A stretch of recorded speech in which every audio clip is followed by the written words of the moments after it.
entry through aircraft repair. I think eventually it will lead to setting up a UAV manufacturing facility, a highly placed source said. Russia, meanwhile, is more likely to have a firearms factory in Baton Province, in central Luzon region. That is despite the ceremonial signing of a letter of intent, LOI, of Silver Shadow Advanced Security Systems, SAS, and Rayo Illuminor Corporation, RIC, to explore opportunities in the manufacturing and refurbishment of small arms and ammunition during Duterte's recent visit to Israel. The project is estimated to be worth $50 million.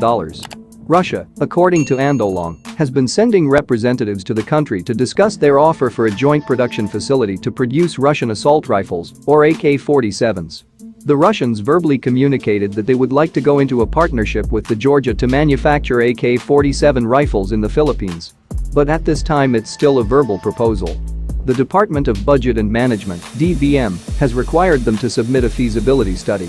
A proposal by a South Korean firm that also wanted to set up a firearms factory in the Philippines was put on hold after they gave terms and conditions that were not acceptable, such as there will be capitalization from the government.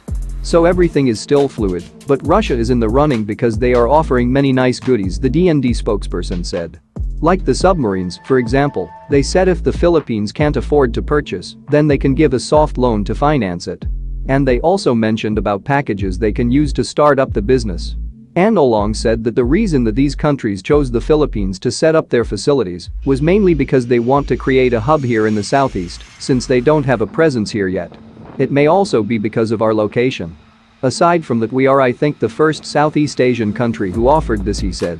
The Philippines is close to many potential markets of Russia and Israel because these two countries, their main exports really are armaments, and they have no footprint in this.